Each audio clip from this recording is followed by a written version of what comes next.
Move. Semua kita ingat dengan pernyataan untuk bergerak bersama-sama. Kita sudah belajar dari sejak Januari 2023, kita menerima panggilan untuk bergerak, call to move. Kemudian kita mesti move on, keluar dari semua yang mengikat, membelenggu kita sehingga kita tidak bisa bergerak. Dan jangan lupa, kita harus move together. Jangan sendirian. Dan hari ini saya ingin membahas tentang bagaimana kita move together untuk kita melangkah keluar, move out bersama-sama. Sebab itu saudara yang terkasih, saya percaya kita semua rindu kehidupan kita selalu ditandai dengan kehidupan, dan kehidupan selalu ada tanda kita bergerak. Dan apa yang dimaksud dengan move out? Tuhan memanggil kita semua bukan hanya tinggal dan berada di satu tempat saja, tapi Tuhan merindukan kita supaya kita melakukan satu tindakan, melangkah, melakukan apa yang Tuhan inginkan dalam kehidupan kita. Nah, hari ini saya ingin juga kembali membagikan tentang bagaimana kita mesti bergerak memberitakan Injil, memberitakan apa yang menjadi kasih Tuhan kepada dunia ini. Kita bisa temukan seperti yang saya sudah khotbahkan pada hari Minggu kemarin, yaitu di dalam Kisah Rasul 17 ayat 16, ya, dalam satu perikop sampai pada ayat yang ke-34. Bagaimana Paulus ada di Athena. Ada beberapa hal yang saya ingin mengingatkan kembali, bahwa kalau kita mau bergerak di dalam memberitakan Injil, move out together, kita mesti memiliki Kisah Rasul 17 ayat yang ke-16. Karena dikatakan, sementara Paulus menantikan mereka di Athena, sangat sedih hatinya karena ia melihat bahwa kota itu penuh dengan patung-patung berhala. Kita belajar kata sedih.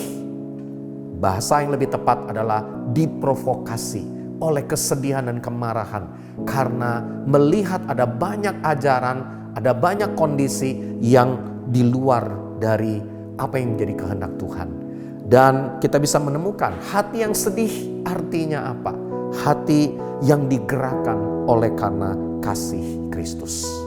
Itulah hati yang Tuhan ingin kita punyai dalam hidup kita.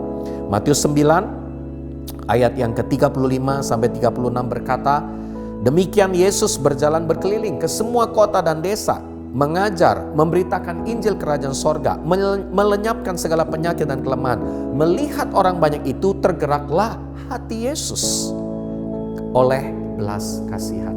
Saudara, saya rindu mengajak kita semua. Kita tidak bisa move out, bergerak bersama-sama menjangkau, memberitakan Injil, kalau kita tidak hari ini memiliki hati yang digerakkan oleh kasih Kristus, hati yang berbelas kasihan. Rasul Paulus menyatakan juga, sebab kasih Kristus yang menguasai kami. Di dalam 2 Korintus 5 ayat 14-15. Karena kami telah mengerti bahwa jika satu orang sudah mati untuk semua orang, maka mereka semua sudah mati. Dan Kristus telah mati untuk semua orang, supaya mereka yang hidup tidak lagi hidup untuk dirinya sendiri, tetapi untuk Dia yang telah mati dan telah dibangkitkan untuk mereka. Hari ini saya mau ajak kita semua bersama-sama, mari kita cek kondisi hati kita. Apakah hati kita masih digerakkan oleh kasih Kristus?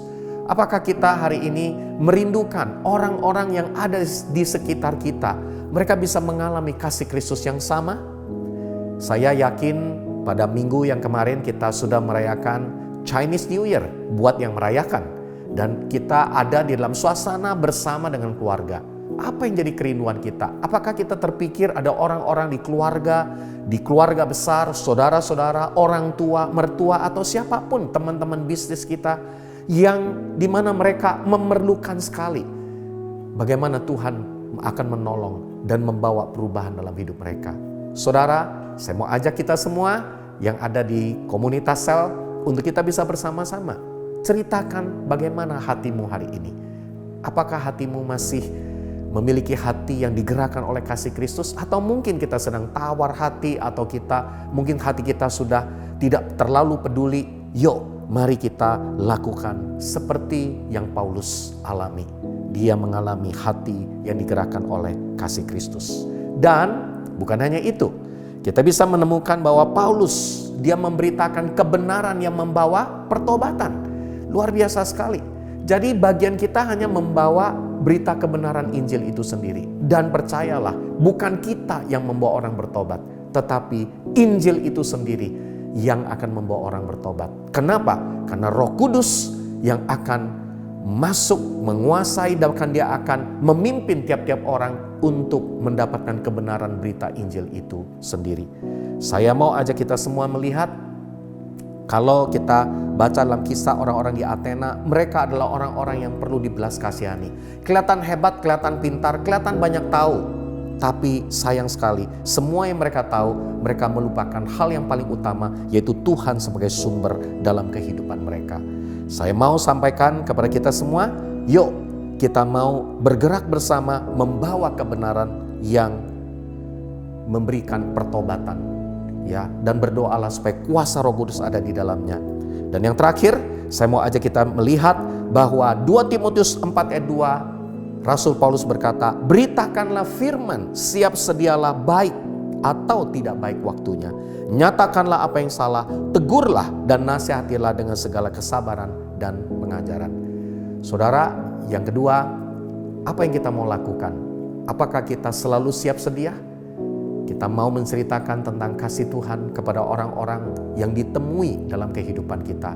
Saya mendorong untuk kita yang ada di komunitas sel, mari kita mau bersama-sama buat daftar orang-orang yang kita mau doakan. Pribadi-pribadi yang Tuhan taruh di hati kita, supaya mereka bisa mengalami kasih Tuhan, berita Injil yang membawa pertobatan dalam hidup mereka.